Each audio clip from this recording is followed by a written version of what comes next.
Distinguished panelists, ladies and gentlemen, distinguished delegates, dear colleagues, a very warm welcome to all of you. My name is Elisabeth Türk. I'm the director of UNECE's Economic Cooperation and Trade Division, and it's my great pleasure today to moderate this webinar on the theme Harnessing E-commerce post-COVID-19, Opportunities and Challenges for Transition Economies. COVID-19 has demonstrated the special role e-commerce can play during the crisis and beyond. Today, in times of lockdown, digital technologies are offering an alternative challenge for maintaining business activities, for maintaining social interactions, and also consumption.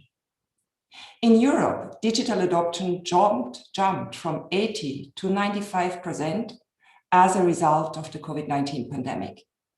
That's a rise that would have taken 2 to 3 years in most industries at pre-pandemic growth rates. While COVID-19 was an opportunity for many digital-driven businesses, the pandemic also reinforced pre-existing bottlenecks. If we want to achieve inclusive e-commerce development, addressing such bottlenecks is needed today more than ever. And international cooperation, including the work of the United Nations, UNCTAD, for example, and the United Nations Regional Economic Commissions, as well as the World Trade Organization, offers opportunities here.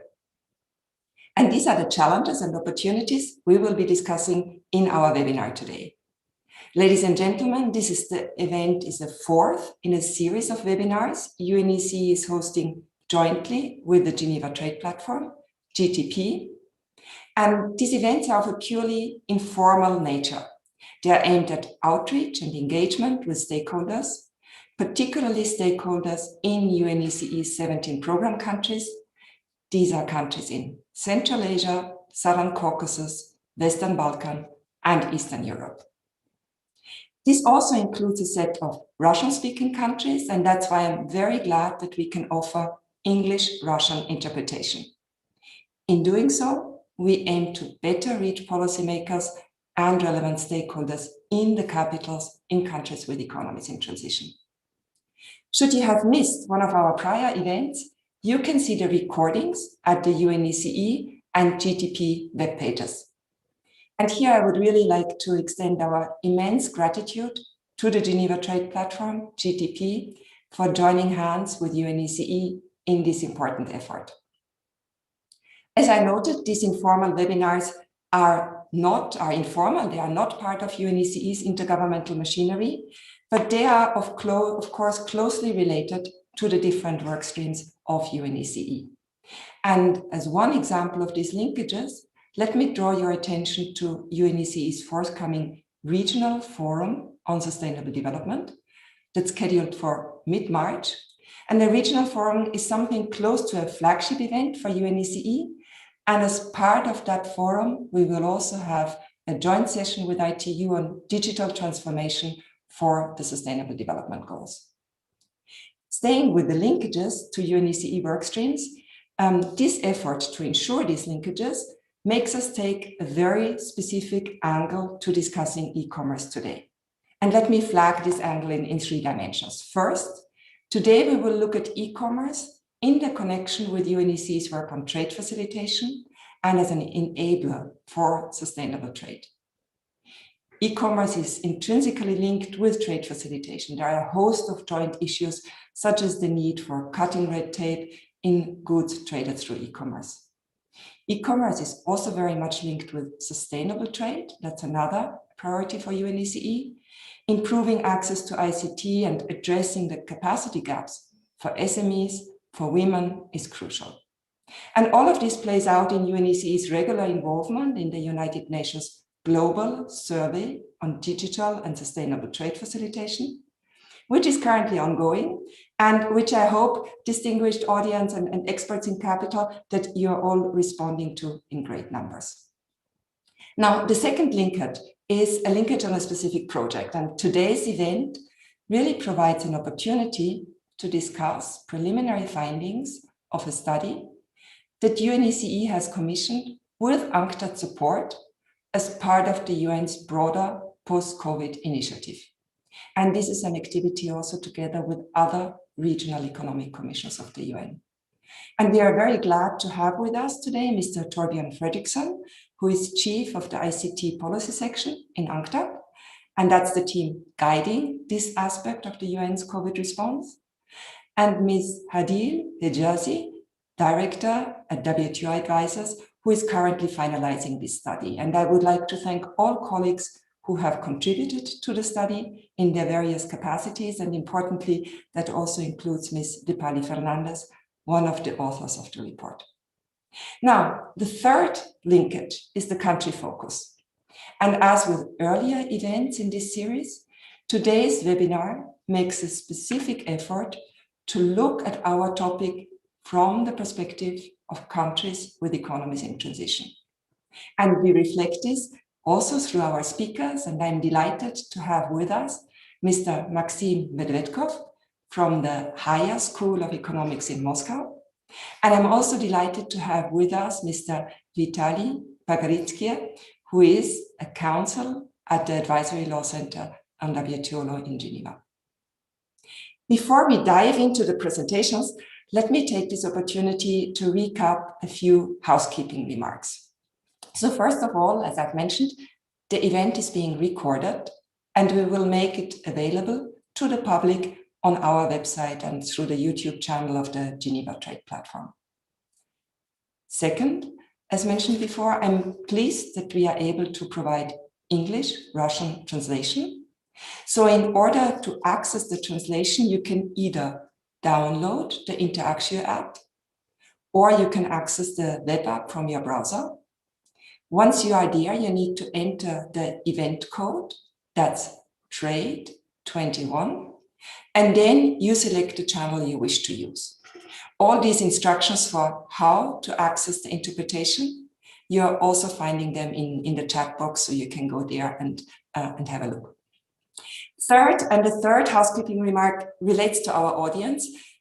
Please note that the audience is muted and the audience cannot be seen. And I'm very pleased that this morning we realized that we have reached some 130 registrations. So thank you to everybody who is joining us today.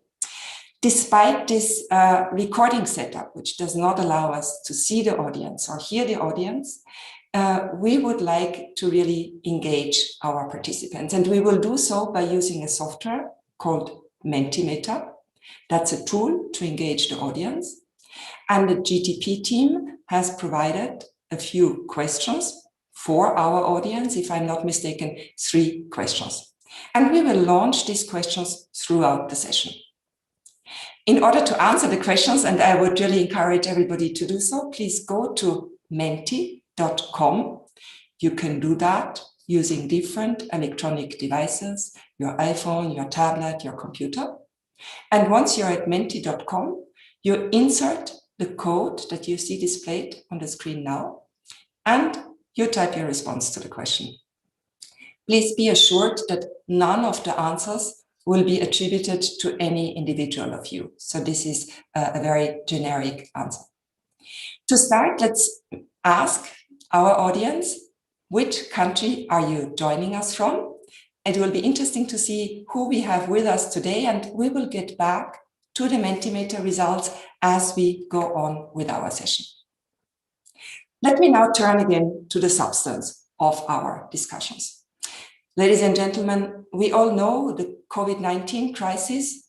It has enhanced dynamism in e-commerce. In UNECE transition economies, the pandemic has resulted in real spikes in the B2C and B2C e-commerce transactions. And that can be seen from a recently released UNCTAD B2C e-commerce index 2020. And Belarus and the Russian Federation are amongst the top countries there, so congratulations.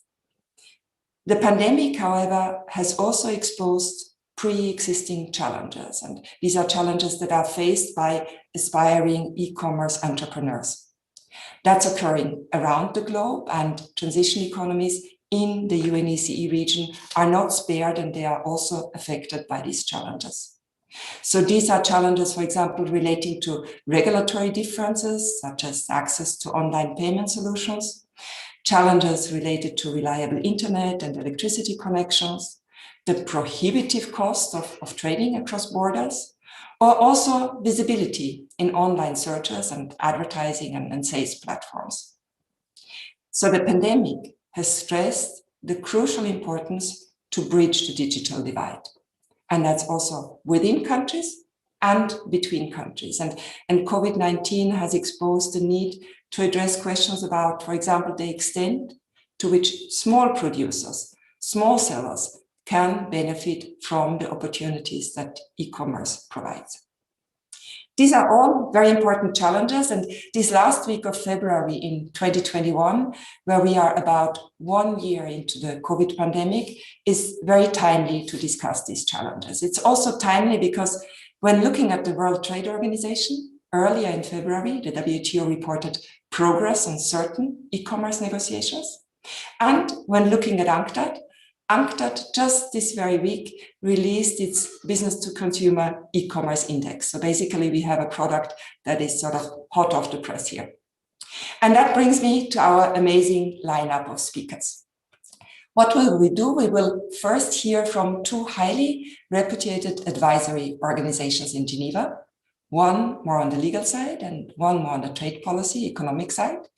Delighted to have with us Ms. Hadil Hijazi, Director at WTI Advisors, and Mr. Vitali Pagaritse, Counsel at the Advisory Law Center for WTO Law. Today is an opportunity for us to also learn what services these two Geneva-based organizations, WTI Advisors and ACWL, are offering. Then we are delighted to have two commentators, one from the international perspective. Very glad to have with us Mr. Torbjørn Fredriksson from UNCTAD, and one from the national perspective. Very delighted to have with us Mr. Maxim Medvedkov from the Higher School of Economics in Moscow. And Mr. Medvedkov was also a trade negotiator and was very instrumental in making the Russian Federation join the WTO. Let me now at this point ask all four of our guests to say a few words about who they are, which organization they represent, and yes, also what made you join our event and why do you think our discussion is interesting? Let us start with Hadil. Hadil, the floor is yours for a brief introduction. Thank you, Elizabeth, for having me here today and for this very friendly introduction. My name, as correctly pronounced by Elizabeth, is Hadil Hijazi. I'm a director of WTI Advisors. WTI Advisors is a boutique advisory consultancy based in Geneva since 2005. And we advise governments, international organizations, businesses on trade law, trade policy, and trade economics. This is a very brief introduction. Maybe I stop here. Thank you.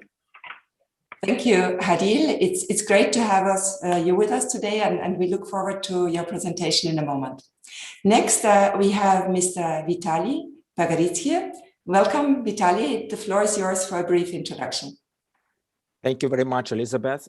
First of all, I'm very delighted to speak at this very interesting event and with such distinguished speakers. Just a few words about the ACWL, where I work as counsel.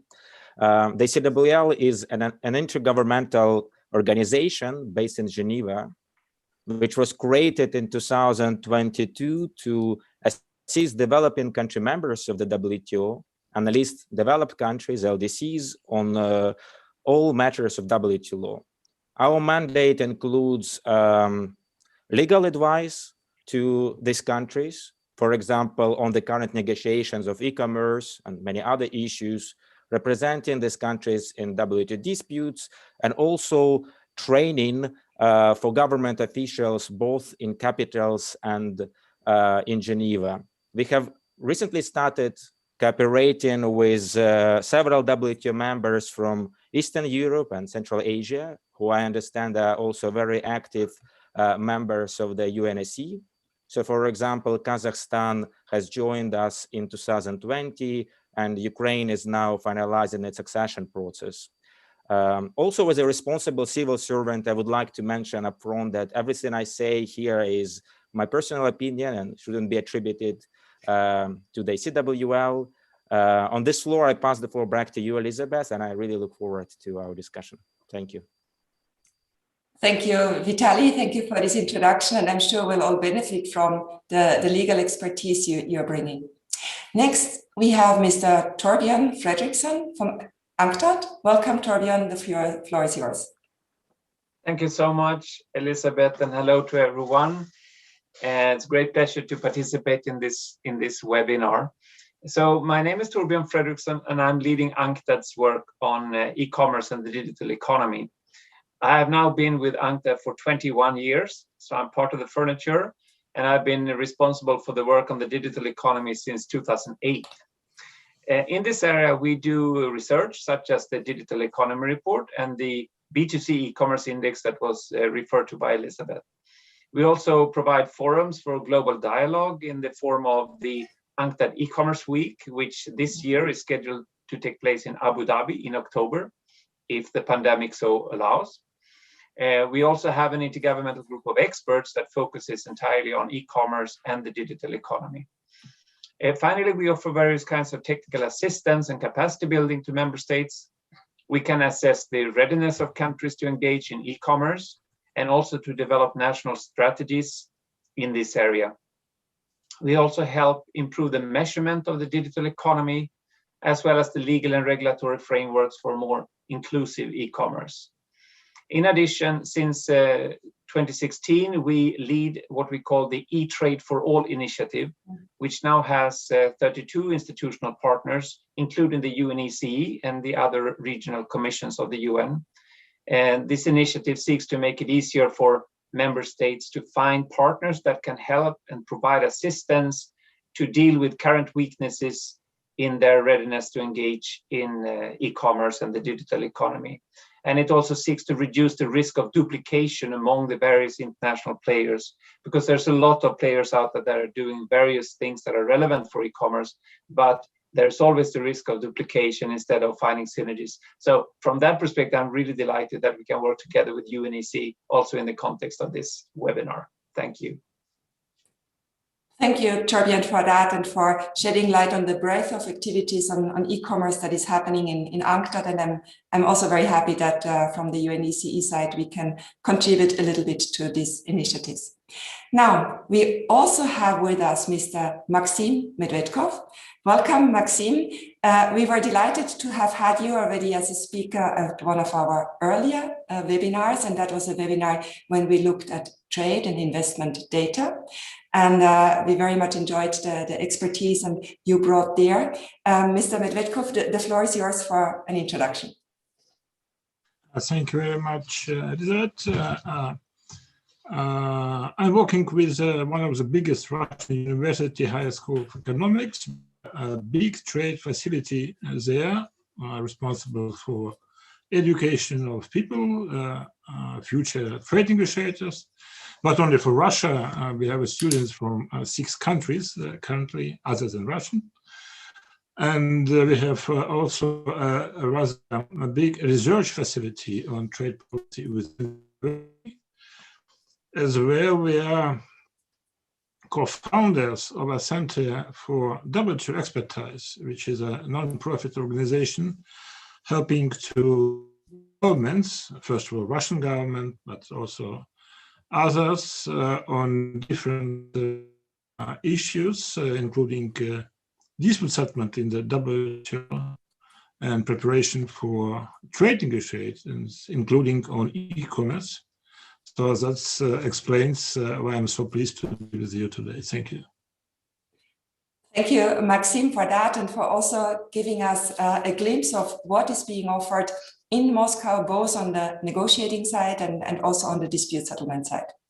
So with that, having welcomed our speakers and having gotten a first overview of who is with us, let us see whether we've managed to engage our audience and whether we can see from which countries we have participants with us today. So What do we see here? It's not surprising in the word cloud that lots of participants are from Switzerland, but I'm also very happy to see some participants from economies with transition. We have here Belarus, Russia, Uzbekistan, Moldova, Turkmenistan, Serbia, and Kazakhstan. And we also have some countries in Europe and elsewhere. So thank you to everybody who is joining us here today. It's great to see this diversity.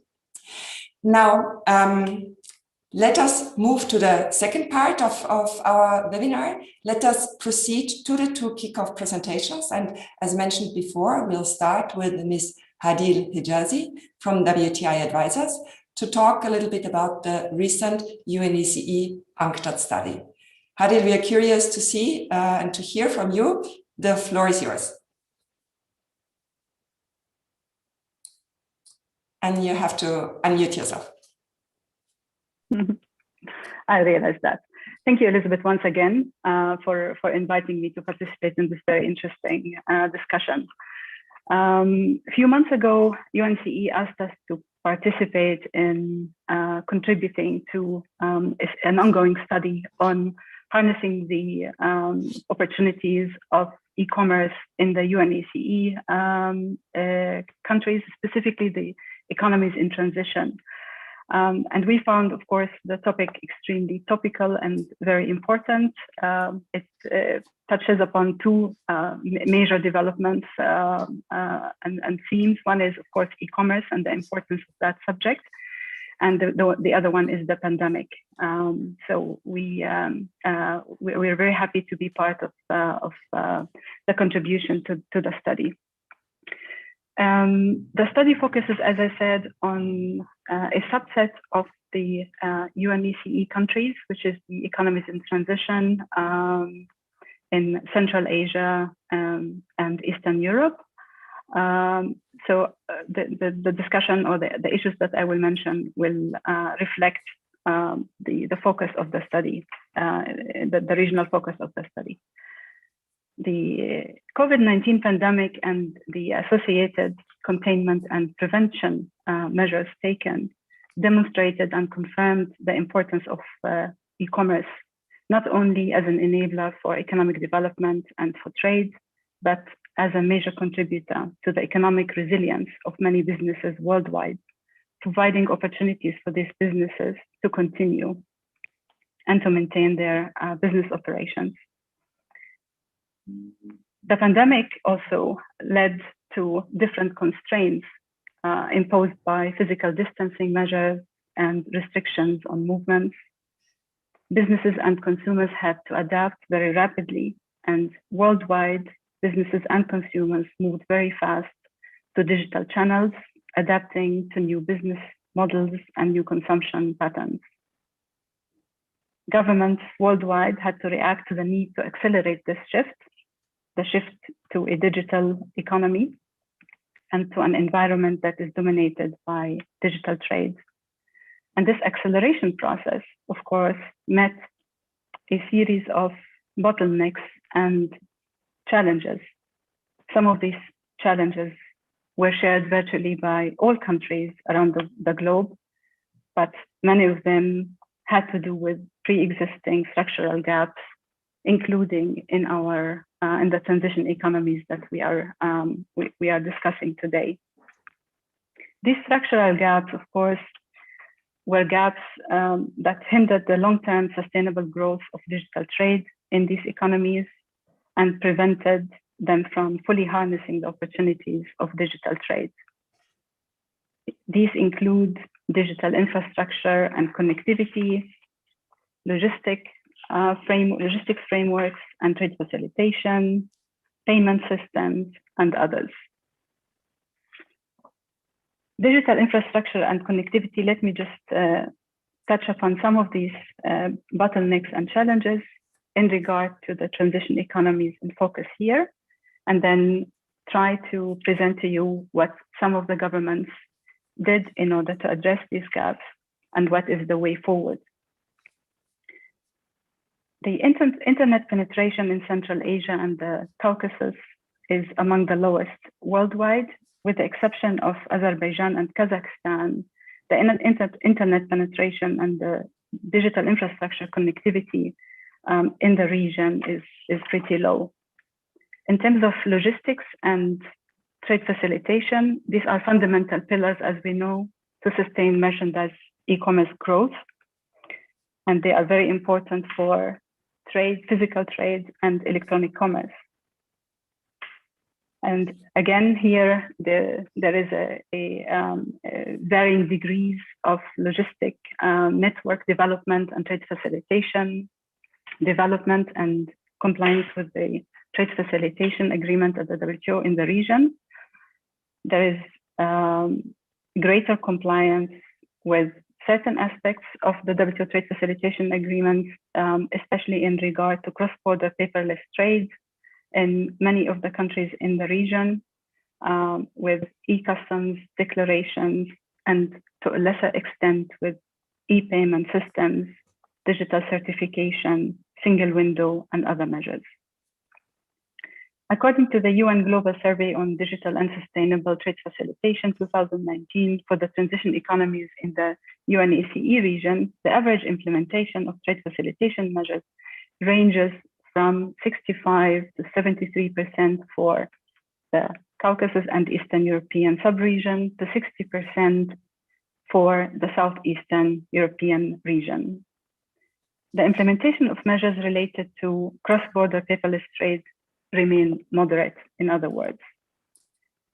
Other aspects of trade facilitation, including implementation of formalities-related measures and risk management, post-clearance audit, pre-arrival clearance, expedited shipment, and other measures, is also quite moderate to low in Central Asia and Eastern European countries in transition.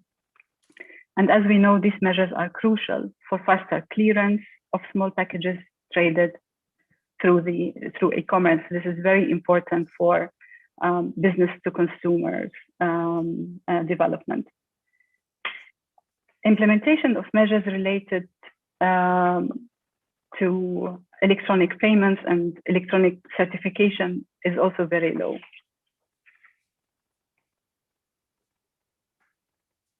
Now, despite these challenges, countries and governments in the region tried to adapt and adopted certain initiatives in order to tackle these challenges and these bottlenecks. If we take, for example, the ICT infrastructure and services, there is quite a digital divide in the region, as the recent UNCTAD Business to Consumer Index highlights. But some important developments took place in the region and across the region, in fact, in regard to e-government. This was an area that was advanced in many countries in the region. In Uzbekistan, for example, the Telecom and Public Electronic Services regulatory framework is being updated and upgraded as part of the strategy Digital Uzbekistan 2030. In terms of trade facilitation and logistics, many UNACE transition economies are landlocked countries, which of course accentuates and makes the situation more challenging. But as part of their response to the challenges arising from the COVID-19 pandemic, many economies have increased the usage of digital tools aimed at streamlining processes and documentary requirements at the border, or trade facilitation measures that are digitalized. For example, if we take paperless trade in Azerbaijan, the electronic submission of customs declarations and electronic receipt of some approval documents and permits have been automated on the website of the State Customs Committee of the Republic of Azerbaijan. In Georgia, also processes and trade facilitation measures were accelerated. They harmonized the electronic flow of information among key players in the logistics, shipping, and transport industries by launching the trade facilitation system, which will enable traders, customs brokers, freight forwarders, and other stakeholders to submit information through a single entry point. Kazakhstan deployed the single window portal in 2019 and it was further developed to respond to the pandemic with automation of a number of new customs and logistics services, including automated receival of approximately 60 licenses and approval documents, and also in order to facilitate the operation of authorized economic operators, bonded houses, owners, and registries for customs activities. So we can see progress and development in the reaction of governments of transition economies to the pandemic in facilitating trade and improving the logistics infrastructure, in addition to developing the ICT infrastructure and services. Another area of note where development in the reaction of governments took place is in regard to the legal and regulatory framework. Developments also took place in virtually all countries in the region. But of course, important concerns remain to pose a challenge, including in the area of consumer protection. Electronic payment system, this is one of the biggest challenges for the region to enhance the digitalization of trade and improve electronic commerce. Here too, we saw encouraging developments. The Central Bank of the Russian Federation introduced the faster payment system, which is a simplified one-click payment method, and more recently introduced a QR-based function to enable payments of goods and services via mobile devices, and therefore contributing to the expansion of digital payments and improving the cashlessness in the society. Turkey also introduced additional fintech companies launched new products like e-wallets and prepaid card solutions targeting consumers, especially the unbanked population. And this expansion accelerated in the past year. In Georgia, card penetration is increasingly increasing. As of January 2020, there were 6.1 million debit cards and 0.6 million credit cards issued across Georgia's population of 3.7 million people. In the Central Asian countries, prior to the COVID-19 pandemic, cash was the main preferred mode of payment. But with the expansion of mobile banking and mobile banking applications and the pandemic, the fintech, as I said earlier, and electronic payments, it grew rapidly. In Kazakhstan, okay, I think I covered this one. Yes, in Kazakhstan, they developed the Kaspi app, which of course nudged the movement towards cashless payments and increased the financial inclusion of various segments of society. So these were some of the challenges that were met or addressed by governments in the region to respond to the acceleration of digitalization and e-commerce in the region in response to the pandemic. But of course, as we know, there are still challenges and issues to consider. And let me maybe, in the interest of time, move to the recommendations for the way forward. And I will be very interested to hear from you, including the audience, on your views on these recommendations and whether you think they're valid for the transition economies. As we move forward, expanding the ICT infrastructure and the ICT services, especially following the outcomes of the UNCTAD Business to Consumer Index, there is a clear need to work on addressing the digital divide in the region to ensure accessible, efficient, and affordable ICT services. Another recommendation is to develop appropriate legal and regulatory frameworks to instill consumer confidence, security in electronic payments, protection of data, privacy, cybersecurity, digital certification, digital signatures, and others. These regulatory frameworks and policy frameworks need to be flexible to accompany the fast evolving technological developments.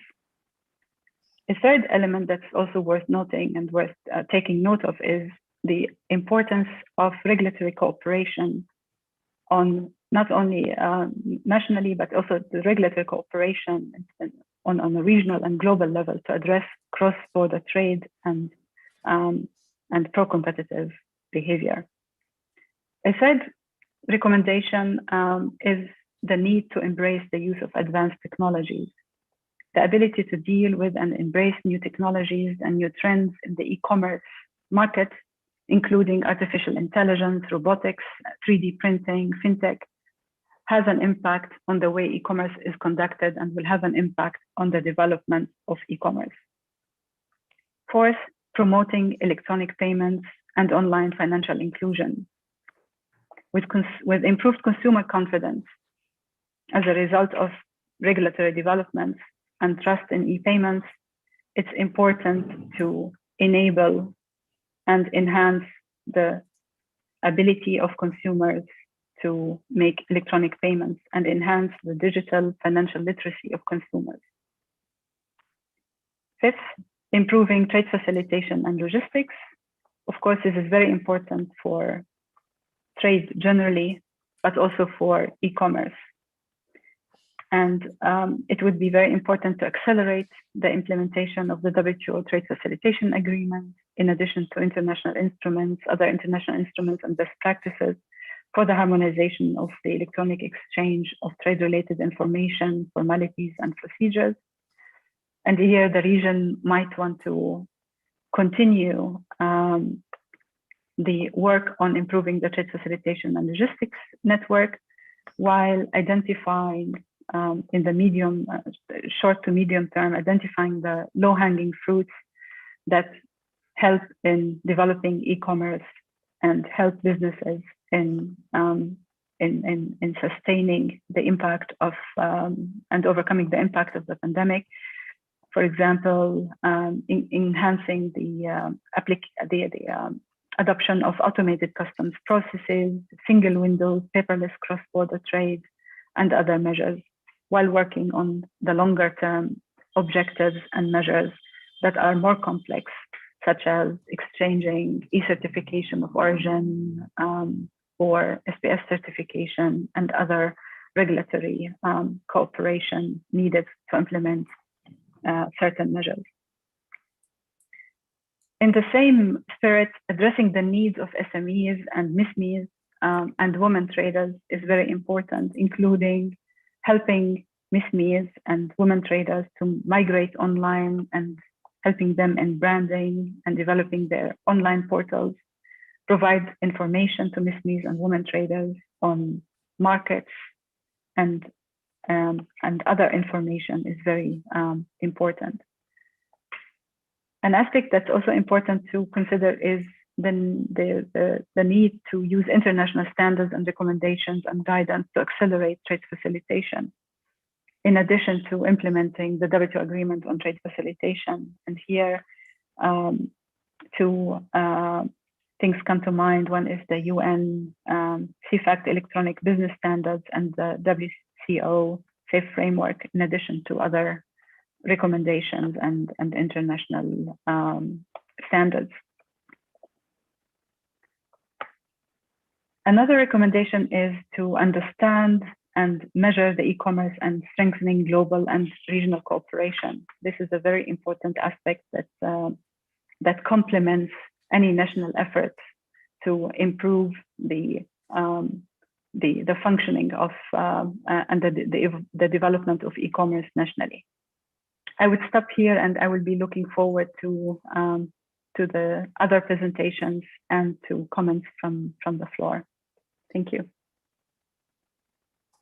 Many thanks, Hadil, for that very comprehensive presentation. And you started with the challenges, and then you gave us a rundown on very specific measures that countries in the UNECE region are implementing already. And you also highlighted some very concrete recommendations for the way forward in terms of closing digital divide, establishing the right regulatory and legal framework, improving consumers' confidence, harnessing or benefiting from advanced technologies, trade facilitation, and international cooperation. So these are really all mechanisms and tools that you have outlined as recommendations for the way forward. I could also see that in the chat, there are already a host of questions in Russian about the trade, non-trade nature of e-commerce, about the turnover, about some of the specific objectives of to whom regulations or policies should be addressed. So we are getting a whole lot of questions, and I invite our speakers also to look at them. Now, question to you, Vitaly, like Hadil has just mentioned the importance of cooperation and international action and has also referred to WTO. How does the WTO legal framework, the e-commerce work there, come into play when we are looking at e-commerce, and what is happening there in WTO? And here I guess that it's also in parallel a moment to again ask our audience with some Mentimeter questions. So there will be parallel activities happening, but Vitaly, the attention, yeah, exactly. So here we have a Mentimeter question. The main challenges for countries with economies in transition. And as the audience still looks at the challenges, Vitaly, tell us what is happening in WTO and how does this come into play here? The floor is yours. Thank you very much, Elizabeth. I will certainly try to answer this question and to provide some more general also background about the current negotiations on e-commerce.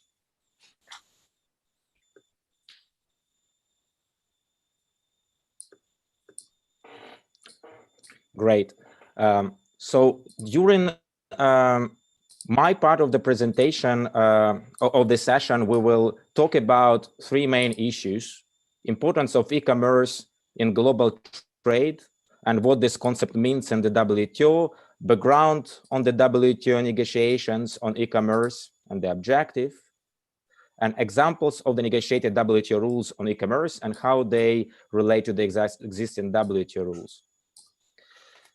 Now, my introduction to e-commerce as a WTO subject has started not so long time ago after a meeting with one Geneva-based ambassador who has a much better technical background than me and was at the time very actively involved in WTO negotiations on e-commerce.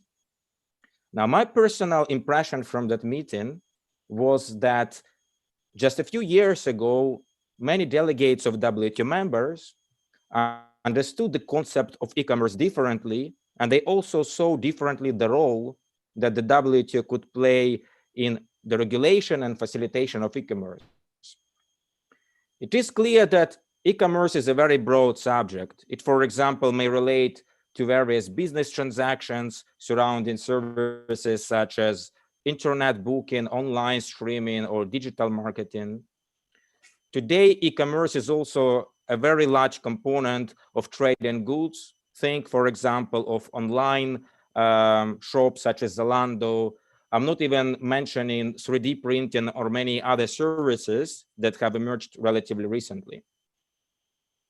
So those who are familiar with WTO law will already know that the subject of e-commerce seems to be at the crossroads of many already existing areas of WTO law: trade in goods, trade in services, trade-related aspects of intellectual property rights. And that is why from the very beginning, from 1998, when the WTO program on e-commerce started, this issue was studied by very different WTO bodies, such as the Council for Trade and Services, the Council for Trade and Goods, the Committee for Trade and Development, etc. And the purpose here was really just even to determine what additional disciplines on e-commerce were required in the WTO that already do not exist in this legal framework. Now, the specific definition of the concept of e-commerce that has been adopted and which is now used in the current negotiations on e-commerce is the production, distribution, marketing, sale, or delivery of goods and services by electronic means. Now, note here again that the rules on e-commerce will regulate trade in both goods and services. And this is very significant because there have been some debates among different WTO members on whether different digital products, such as, for example, digital movies or video games, should properly be categorized as goods and services, which are subject to very different WTO rules.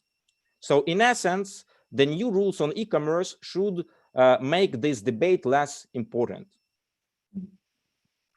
But despite the fact that the scope of WTO rules on e-commerce was initially unclear, the general importance of this subject has always been understood in the WTO because, of course, of the growing importance of e-commerce in the economy. And I think this was very nicely highlighted by Hadil. There are also some reports that suggest that the value of global data flows have already bypassed the value of trade in goods. Then we also, just based on our personal experience, we could see, for example, that because of the global COVID-19 pandemic, how important for all of us e-commerce has become. This was, for example, also highlighted in various WTO reports on the relationship between e-commerce and the COVID-19 pandemic. Just based on our own life experience, some of the findings in these reports are very straightforward and obvious. So, for example, because of the rules on lockdowns, services such as social media use or teleconferencing have become more important. Their consumption has increased, but e-commerce with a strong trade in goods component or e-commerce linked to services such as tourism and transport was adversely affected. Now, I would like to provide a very brief overview of the negotiations on e-commerce in the WTO, how they have started, and what they aim at, and what is their current state as well. Now, the WTO work on e-commerce can be divided into sort of three main blocks, three main periods. The work has started at the 1998 Geneva Ministerial Conference, which entrusted the WTO General Council, which is one of the highest level decision-making bodies in the WTO, with the task of establishing a comprehensive program on e-commerce. And at that conference, members also agreed to maintain their practice not to impose customs duties on electronic transmission. Since that time, this agreement has been upheld in all subsequent WTO ministerial conferences. Now, the work program sets out the mandate of the current negotiations, and it also instructed various technical specialized bodies of the WTO, such as, for example, the Council for Trade in Goods, to examine the relevance of different covered agreements to the subject of e-commerce.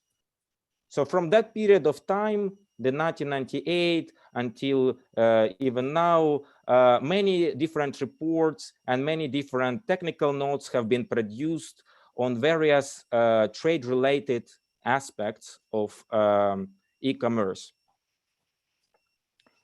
But more recently, the negotiations on e-commerce have been reinvigorated by WTO members since 2019 through a joint statement of a significant number of WTO members in Davos, and also through the decision of the WTO General Council to adhere to the work program on e-commerce and really intensify WTO negotiations on this subject. At the moment, the General Council is expected to report the results of its work of the current negotiations to the 12th Ministerial Conference, which hopefully will take place in Nur-Sultan at the end of 2021. Now, this Ministerial Conference has been postponed several times because of the ongoing COVID-19 pandemic. According to my count, which most recent count, more than 80 members have joined the initiative on e-commerce and actively participate in these negotiations, and approximately 7 rounds of negotiations have been held so far. Now, how are the negotiations conducted, and what exactly is being discussed? The negotiations initially were conducted in 6 focus groups, each of which addressed different trade-related aspects of e-commerce. Then the results of these negotiations in those focus groups, they were consolidated in a single consolidated text. The most recent text that I have seen was of December 2020, which was still a fairly large text, approximately maybe 100 pages. And it still included a lot of squared brackets, which indicates that there are still a lot of disagreements between members on how certain issues relating to e-commerce should be addressed in the WTO.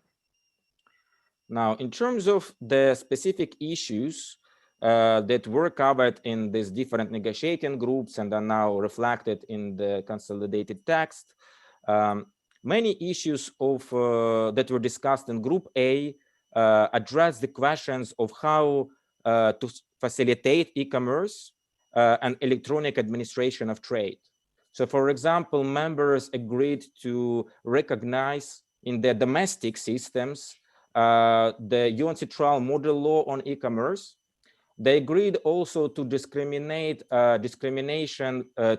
eliminate the discrimination between the electronic way of doing business and the traditional way of doing business by recognizing, for example, electronic signatures, electronic contracts and invoices in their domestic systems. They're also discussing the introduction of electronic administration of trade and the use of technology for customs clearance. As far as the issues in Group B are concerned, they relate to non-discriminatory treatment of digital products, which include both services and goods, as we discussed earlier. Some other issues are, for example, a limited liability of interactive computer services, such as search engines or hosting companies for example, violation of IP rights or privacy. A very important subject is data flows and data localization requirements. So some members, for example, they prohibit various service suppliers from transferring their data abroad and require those suppliers to establish local servers. And this is done for various regulatory reasons, including to protect consumers, but also, for example, to facilitate taxation in their domestic systems. So this is something that is now covered and addressed in this group. Now, Group C addresses what members have described as trust and e-commerce. So those are issues of online consumer protection and unsolicited commercial electronic messages, among many other issues. Group D addresses questions of transparency, cooperation between members, some general principles of domestic regulation, capacity building, and so on. And finally, Group E addresses some competitive safeguards, some basic principles that would govern telecommunication services, which in turn enable e-commerce and relate to infrastructure, the infrastructure of this trade area. Now, the initiative, which was mainly proposed by the European Union, and it is based on the telecom reference paper, which is a legal instrument, in a nutshell, a plurilateral agreement between certain members that already exists in the WTO legal framework. So overall, just to summarize these issues and to just share my views on what is currently being addressed in the negotiations, members are essentially negotiating a very technical trade facilitation agreement for e-commerce with some minimal standards of the treatment of e-commerce and digital products based on various international standards, including, for example, the UN Central Model Law. These negotiations also aim at removing the existing ambiguities as to whether certain digital products are goods and services by subjecting them to one set of rules. Finally, one of the goals of the negotiations is to turn certain member-specific or plurilateral rules, such as various e-commerce related services commitments, the telecom reference paper, and the information technology agreement, which already exists in the WTO, into a multilateral agreement. So these are, in my view, the key objectives of the negotiations. Now, on the last slide, which I have, I just provided some links where some of the proposals of members and documents relating to e-commerce could be found. As you can see, many of these proposals and documents are still restricted. So if you wish to get some general idea of what is being discussed, you may wish to download some of the proposals of members. But at the moment, it is still difficult to have a comprehensive discussion of these rules because first, there is still no agreement among all members on what will be included in the final text. And also many of these agreements are not publicly available. So I'm kind of basing my discussion on what I have seen personally because of my practical work and what is publicly available on the WTO website. Thank you very much. At this point, I would like to conclude, and I look forward to a very interesting discussion in the remaining part of our seminar. Thank you. Many thanks, Vitaly, for that. You've given us a massively comprehensive overview, and you have looked a little bit at the history of work in WTO, the relationship between different work streams, trade facilitation, GATS, and so forth. And you also have touched on some very specific issues, and in that way helped us answer some of the questions in the chat, the classification issues, trade or non-trade issue, personal versus commercial activities in this regard. So thank you for doing that. And when highlighting the issues arising in the 6 focus groups and the group A to D, transparency, competition-related, consumer protection, I think that really pinpoints us to some of the questions about the specific domestic regulatory frameworks that we can also see in the chat. So thank you for that. Vitaly, now, before we turn to our 2 commentators, I think it's time to look quickly at what the audience had to say in terms of main challenges for transition economies. Let's see what our word cloud says here. And just from a visual representation, we can see that infrastructure and digital divide definitely come up as sort of like 2 key challenges that countries, including transition economies, are facing. And but there are many more, and I think some of them very technical, such as currency conversion, some of them also relating to the issues we've already heard in the presentations, like digital connectivity, IP protection, and payments, for example. So thank you for the views of the audience on that. We will make the word clouds available at some point. Now, let me turn to our 2 commentators who have agreed to be with us in today's webinar. And I'm very pleased now to turn the floor to Torbjörn from UNCTAD to talk a little bit to us about also the work of UNCTAD and maybe relate this to some of the things we've heard already in our first 2 presentations. Thank you, Lizzie. And maybe first I'd like to build on what was said, because sometimes the area of e-commerce is one that sometimes causes a bit of confusion, especially when we talk about the WTO, because the WTO's definition of e-commerce for negotiation purposes is quite broad. Now, if we instead consider how to measure e-commerce, then it's quite carefully defined to mean whatever goods and services that are ordered online. When you place the order online, that generates e-commerce. And of course, that means that general statistics on e-commerce refer to domestic and cross-border e-commerce. So not all e-commerce numbers that you see floating around refer to cross-border trade. In fact, we estimate that only about 10% of the total world business to consumer e-commerce is cross-border. So most e-commerce is still a domestic thing. Now, we have also, together with various international organizations, WTO, OECD, and so on, developed the definition of digital trade. And what that basically means is any goods and services that are ordered online, which is what I said was e-commerce, and any products delivered digitally. So these two components now, from a measurement perspective, would characterize digital trade. And maybe just in view of the last presentation here on the WTO's work in this area, e-commerce started already in 1998.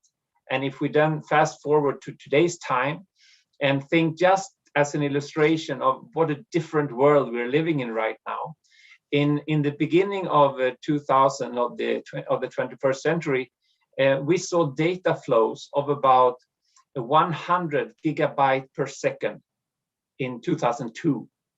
Today, we're seeing 100,000 gigabytes per second as data flows. So we are in a very, very different landscape now when it comes to digital economy. Let me now go back to the broader perspective here and connect with the discussion here on the link between COVID and the pandemic, between COVID and e-commerce. So it's clear that the pandemic has dealt a hard blow to broader efforts to achieving the 17 Sustainable Development Goals. Just as an illustration, UNCTAD predicts that the global economy shrank last year by more than 4%. So we have been set back a lot in terms of our efforts to eradicate poverty and so on. And as has been stressed already, while restrictions on movement and other interventions to protect public health reduced economic activity across sectors and countries, we also witnessed a strong uptake in digitally enabled activities. You could say that digitalization has partially mitigated the economic downturn caused by the pandemic, paving the way for lasting changes in work, entertainment, leisure, and consumption patterns. And if I can build a little bit on the global review of the impact of COVID on e-commerce that we have, that has been referred to by several speakers already, and we will be releasing the full report on the 12th of March, which is just around the corner. We saw, for instance, that 58% of consumers surveyed by UNCTAD spent more time on entertainment sites during the pandemic.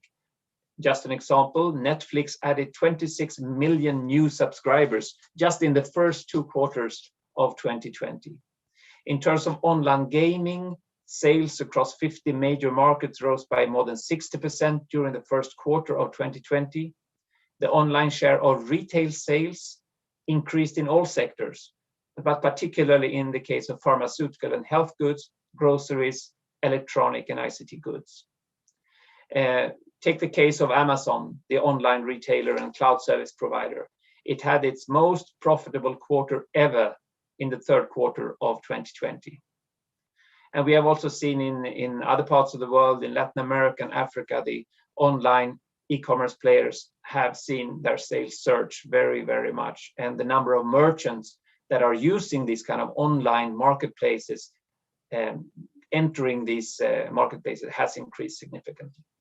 So e-commerce and digital trade have played an important role in maintaining economic activity during the pandemic. And the shifts that are taking place now are likely to have long-term effects also when we start going back to a new normal. We have seen that many smaller businesses have been able to keep their operations running or even expanding them by enhancing their online offerings. but the ones that have been most successful here are the ones that were already quite active online. Because the ability to go digital still varies a lot. There are huge digital divides, and they mean that further digital shifts may result in even greater divides and even greater inequalities between different countries and between players within countries. Just to cite a few numbers from the B2C e-commerce index that we have referred to, while over 80% of the population in the United Kingdom, in Switzerland, and in the Nordic countries already shop online, the corresponding shares in Belarus and Russia, for instance, are about 30%. And if you look at most developing countries, the share is below 10%. In fact, this applies also to G20 countries like India, Indonesia, and South Africa. In many countries, capitalizing on e-commerce has been hampered by disruptions in supply chains and trade logistics, costly broadband services, reliance still on cash, difficulties for reskilling, etc. And some business respondents to our work have stressed that there hasn't been enough attention to e-commerce by governments. Meanwhile, the pandemic has primarily benefited the world's leading digital platforms. You know, most of the digital solutions that we and everyone around the world are using right now are provided by a relatively small number of very large companies based mainly in China and the United States. And the increased market power of this handful of players has also fueled some concerns about the distribution of the value created in the digital economy, as well as about consumer protection and fair competition. So, what role then for digital trade in the post-pandemic agenda? Well, we see a need for greater efforts in three critical areas in order to leverage the potential benefits of e-commerce and digital trade, particularly in the context of the post-pandemic efforts. First, governments need to harness and address holistically their national digital readiness in order for local businesses to be able to fully participate and compete in the evolving landscape. Countries that develop relevant policies and programs will be better placed to leverage the benefits and to build back better from the pandemic. A good starting point, in many cases, is to develop a national e-commerce or a national digital economy strategy as a roadmap for a better and sustainable digital future, which really brings the different stakeholders together. Secondly, businesses in developing countries need to become better equipped for the digital economy. This will require accelerated digitalization of smaller businesses, more attention to digital entrepreneurship and innovation, improved capabilities to harness digital data and platforms, and stronger regulatory frameworks to promote value creation and capture. Thirdly, the international community, including development partners, the UN and other agencies, need to find smarter ways to work together and with the private sector to leverage opportunities and minimize the risk of countries falling by the wayside. We think the COVID-19 crisis has accentuated the need for smarter integrated approaches at national and regional levels and stronger global platforms for dialogue when it comes to digitalization. We hope that UNCTAD and our partners in the E-Trade for All initiative, including the UNECE, can continue to play our part by calling for a stronger collective response on the road to recovery. Somehow we need to look for ways to turning this greatest challenge of our time into an opportunity to create a more digital, but more inclusive also, and more sustainable future for all. Thanks so much. Thank you, Torbjörn, for your comments on the topic at issue. And you have nicely also started with some of the definitional issues that are important to bear in mind when we look at the numbers and measurements. And you've given us some impressive numbers in terms of increase of data flow. And Torbjörn, from the UNCTAD perspective, you really also zoomed into the digital divide between countries, sort of the share of online shopping, which is very different depending on whether it's developed, transition, or developing economies, and also the sort of like digital divide in terms of the companies, who is actually benefiting from these e-commerce opportunities. Now, by giving us some recommendations for the way forward. I think you have also nicely answered some of the questions we've had in the chat, where we were asked to come up with some very concrete recommendations. And I hope that the UNCTAD study will sort of like further shed light on that. And you've also nicely mentioned at the end the importance of making a collective effort for the different organizations and development players in this regard. So very comprehensive, and thank you for that. Let us now briefly see, there was one last Mentimeter question that we would have liked to engage with the audience, and that relates precisely to this way forward and what are now possible entry points for the way forward. And here we have grouped already a little bit the options for responding, and what we see here is that indeed regional cooperation is seen as one of the key entry points. That's the red bar here. Trade facilitation is also seen as one of the key entry points, and followed thirdly by work in the WTO negotiations on e-commerce. So here are some of the responses from our audience. Obviously, national work also matters, and not to forget the inclusivity approach on the SME and gender side. And to that also relate all these work streams related to inclusivity and sustainability as part of the COVID-19 response. So having had a glimpse of what our audience thinks in terms of like, what's the way forward, what are possible ways to address the challenges, let me now turn to our second commentator. Let me turn to an expert from an economy in transition. Let me turn to Mr. Medvedkov from the Russian Federation to shed light on how this all plays out in your specific context. Thank you very much, Elizabeth. I may confirm, as a village 8 kilometers from Moscow, that during a year, as a consumer of electronic services, I have changed both my appetite and my requirements substantially. I have not seen during that 1 year banknotes because told in our village that you should avoid taking banknotes in your hand because you may catch this COVID.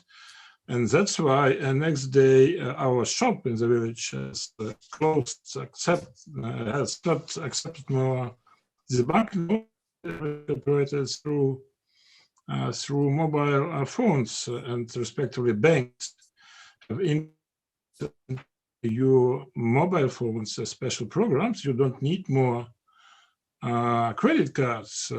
All payments you may do physically without credit cards, without banknotes, just through that programs. And I may continue that story caused by COVID, basically, and those things which we thought are fantastic 1 year ago, now everybody believes it's part of normal life, and it should continue because it's safe and because consumers are happy, producers are happy as well.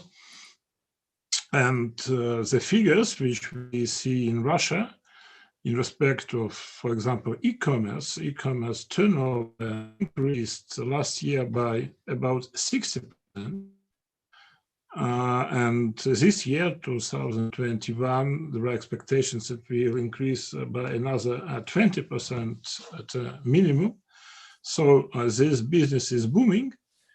And the major problem which we have with that business currently is that we do not understand what e-commerce means. And I totally join our distinguished speakers in their questions that we probably need as a priority to agree between ourselves what we mean under e-commerce, what we mean under digital trade, because otherwise we will even not be able to explain those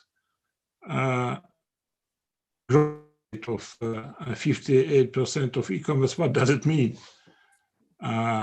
In Russian case, what these figures mean? They mean increase of trade through internet of only goods, like electronics, like shoes, furniture, foodstuffs. But these figures are not covering trade and services. And I called yesterday to aggregator of that data, biggest Russian association of internet traders. They've said, look, we don't know, I mean, what banks are doing. We don't know what telecoms are doing. So you have to address them. So I've seen a text of a draft agreement on e-commerce. It's on internet, by the way. Again, I can only confirm that there is, even in that text, no clear definition of what our colleagues are negotiating about. So my proposal would be to address this as this definition, or at least explanation, what is about, as a matter of absolute priority. Second issue, which are of concern, of potential concern, is right of the government to regulate and borders or limits for such possible regulation. Russia is currently in a rather specific situation. We do not have a lot of laws specifically addressing issue of e-commerce, because again, we don't know what e-commerce means. And businesses are developing subject to old standard laws like civil code, for example. The specific features of current e-commerce business certainly are not taken into account. I don't know whether it's good or bad, but certainly at some point, people are speaking, people are to start to speak about strengthening digital totalitarianism. What does it mean? That companies, that big banks, for example, in Russia, or big internet providers, as they offer more and more internet-based services, they create a kind of ecosystem when you as a consumer may choose between hundreds of different service providers in one place. And so these companies are dictating to consumer, in fact, what to buy and where. Again, I'm thinking good or bad. I'm questioning whether countries will have the right to regulate this kind of activity if they wish so. And unfortunately, I have not received an answer on what negotiators in Geneva are thinking about that, and where will be the limits of that regulation. The recent information which was on internet a couple of days ago was about proposal of United States in respect of responsibility of those companies who provide infrastructure for e-commerce. And the idea is that they should be free from responsibility in respect of quality of those electronic signals or those services which will be delivered by them to final consumers. And now we have a question in terms of all that regulatory framework, whether we still should keep in mind approaches which we still are using under the get and the gets. For example, in customs, we means double members. We may request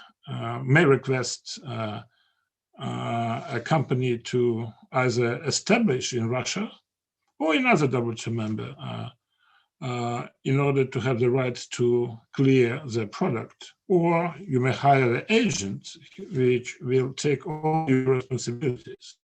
We have a similar approach in services. So you may not provide some types of cross-border services without kind of establishment. For example, financial services in most of the countries, that's a rule. However, I don't know how negotiators in WTO will approach this issue, whether this kind of regulatory requirement will continue to be a part of instruments for the government, or like some members, at least what we see in the press, believe there should be this kind of requirement should be avoided and limited to only a very specific sectors, like financial services. So it's our second request or second concern in respect of this possible right to regulate. And I think that there are many countries in the region which are still thinking about what to do with that, how to do with that, and if the world community will not give the answer, they will do whatever they believe is the best. And after, if they do it, it will be much more difficult probably to establish common rules for everybody, because the system will develop in a different directions, which we also already see, for example, in respect of e-commerce, some e-commerce policies in the US and in the European Union. And finally,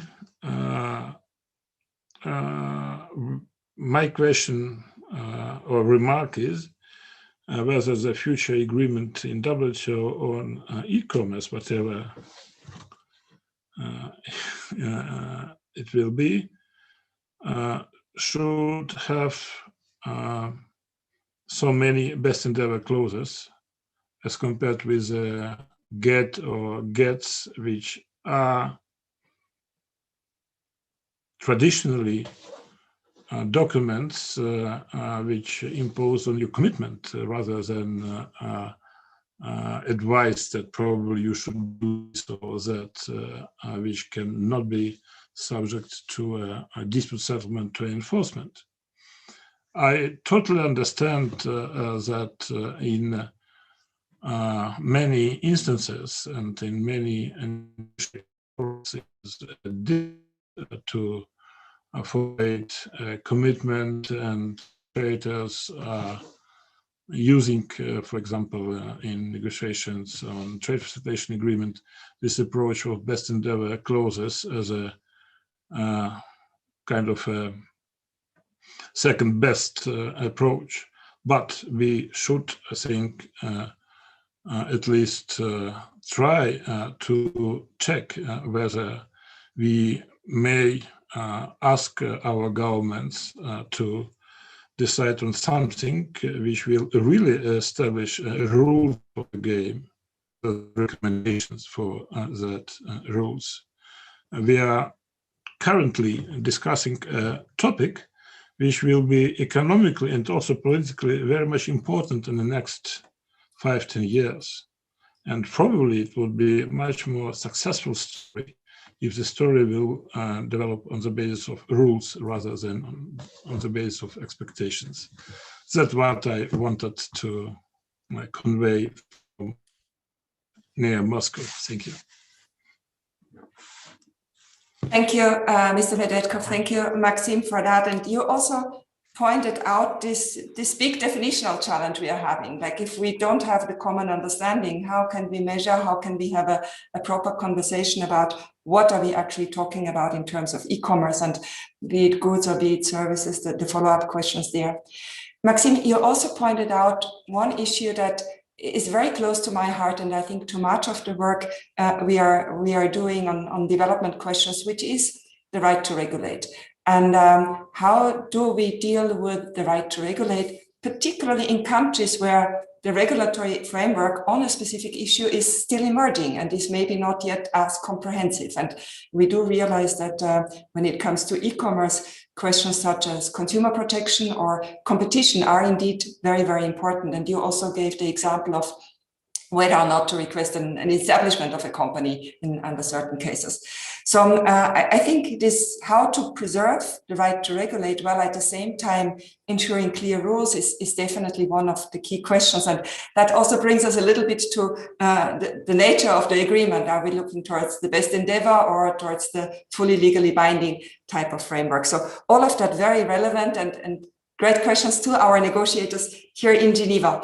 Now, to close, we have a tiny bit of time left, and having gone through the many questions we had in the chat, let me maybe pose one to all of our speakers, a broad one, and that really brings it all back to the development dimension and the challenges countries are facing when they are not yet sort of like fully engaged on the best ways for harnessing the benefits of e-commerce for development.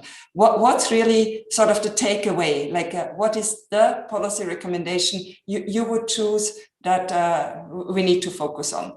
And we've heard a lot of them, but give us the glimpse of one if you wish to. Let's see whether I can play that to our speakers. Maybe we start with, shall we go the order as we did before? Hadil, you've given us a whole range of policy options. Pick one that we should keep in our mind as we close this session. Thank you, Elizabeth. I don't think that one can pick one because e-commerce straddles different areas that range from infrastructure to regulatory developments. So I would resist the temptation to pick up one. And I would say that it's very important to e-commerce has the COVID pandemic has shown us the importance of e-commerce as a catalyst for economic development and as a key factor in the economic resilience. But we need to make sure that the small and medium businesses do not fall between the cracks. And as we have heard from UNCTAD, the bigger players, of course, benefited most from the e-commerce during the pandemic. And I think we all have a responsibility to discuss and reflect on what can be done and what should be done in order to encourage small and medium businesses and MISMEs, and including women traders, to benefit from the opportunities that e-commerce provides. Especially in developing countries and economies in transition, small and medium businesses are the bulk of the economy. And if we leave them by the sideways, we cannot talk about economic resilience and economic recovery. Thank you, Hadil. And I'm sure that the study will give us a lot of meat also on that. And indeed, this inclusivity aspect and is key, I think, to all of the international organizations working on development. Let me turn for a quick remark on priorities or recommendations to Vitaly, or anything you wish to add to the debate. Thank you very much, Elizabeth. So I cannot give any policy recommendations because the CWL has no mandate on that, but I can just share one question that we hear very often. That is on the relationship between these negotiations and the digital divide. For example, how the negotiations could really promote development and what they will give to the developing countries, for example, and the economies in transition. And I just would like to point out that, like any WTO rules, this agreement will not create the infrastructure. It just itself will not create the infrastructure in any countries, or, for example, bring new foreign direct investment or even foreign aid. All WTO rules, they just create transparent frameworks, market access opportunities. They sort of set minimum standards of treatment of goods, services, potentially even investors. And then it is, of course, once all these rules are implemented by different countries, then all those problems can be solved. And I think it is very important to understand that what is really being negotiated now is just sort of a common understanding on what those transparent and open market conditions will be for all WTO members. Thank you, Vitaly. And also you brought it to this sort of inclusivity development aspect that we really need to care about. And you also reminded us to calibrate our expectations of what international rules, in this case, e-commerce rules, can deliver and what they maybe cannot deliver. Now, let me give our two commentators also the opportunity for a brief concluding remark. Torbjörn. Yes, thank you. So thanks first for an interesting webinar. It's been very interesting. I think most importantly, it's important for all countries to recognize that e-commerce is not going to go away in any way. Mm-hmm. And it is very disruptive. It changes the way we do things and the way we interact and consume, how we produce, how we deliver. So the most important message I would have to member states and stakeholders that are helping governments in this area is really to take this seriously and really dig into the material and figure out what needs to be done in my own country. And if we as the international community can help in this process, we are available. I think first, for many of the developing and transition economies, there is a lot of homework to be done at the national level, whether or not there is successful outcomes in the WTO. A number of countries have not entered into any free trade agreements with e-commerce clauses yet. This is particularly the case in Africa, but many other parts of the world as well. So there is a learning process right now in so many different dimensions. And if we can work together to share experiences and also discuss in the dialogue with all the stakeholders across countries, I think a lot of time can be won. And as I said, through the e-trade fall, through our collaboration, the EU and so on, we are ready to help in that context.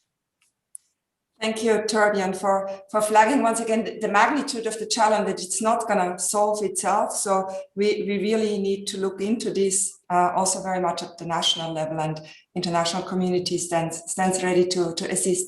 Now, Maxime, turning back to Moscow, the one concluding remark, takeaway message or recommendation. I think I fully support what Mr. Fredriksson has said. Now something happened with the muting. Sorry, yeah. Good. I fully support what Mr. Fredriksson has said, with one additional remark. We should deal this matter with a sense of urgency. Mm-hmm.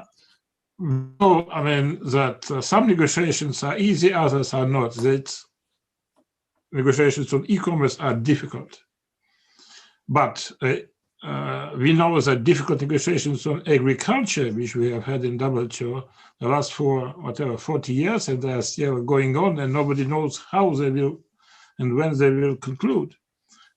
So I think mankind should decide to bring all intellectual forces in Geneva, or probably they may stay at home and communicate electronically in order to do this really quickly, because otherwise rules will be created by the market, by the companies themselves, and we will be retired.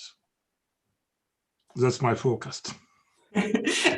Thank you, Maxime, for that, and highlighting the urgency. Indeed, there is something happening, and one needs to shape it and needs to get engaged. So thank you to all the speakers. I think we've had a really rich discussion covering so many very different dimensions and aspects, and sort of just touching on some of the very intricate technical details. And we all see now that that's a very complex issue, and that already by sharing experiences and having that discussion we have today, that hopefully we could improve the situation a little bit and shed a little bit of light on some of the complexities. So I'm very happy that as UNECE and together with the Geneva Trade Platform, we could host this event, and I look forward that UNECE will also contribute with its specific areas of expertise, be it in the area of trade facilitation or of regional integration, our support to SPECA, the special program for the economies in Central Asia, that we can continue engaging and supporting our joint endeavors here. Now, it's been lovely to be with everybody, and I thank once again all our amazing speakers, the organizations for making the time available. Thank you to UNCTAD, ACWL, WTI Advisors, and the Higher School of Economics. And thank you also to the speakers for their presentations. And last but not least, also a big thank you to the team, all of those who have worked so hard to make today's event happen. And that includes our partners at the Geneva Trade Platform, particularly Dimitri, Ionita, and Michael. And that also includes the UNECE team, Nadia, Mariam, and Salehin. So we've all together made today's event a success. And I think now it's also for us to continue working together in terms of embarking on all these important challenges. And thank you to our audience for being with us and for engaging. And we look forward to taking this further. I wish you all a wonderful day.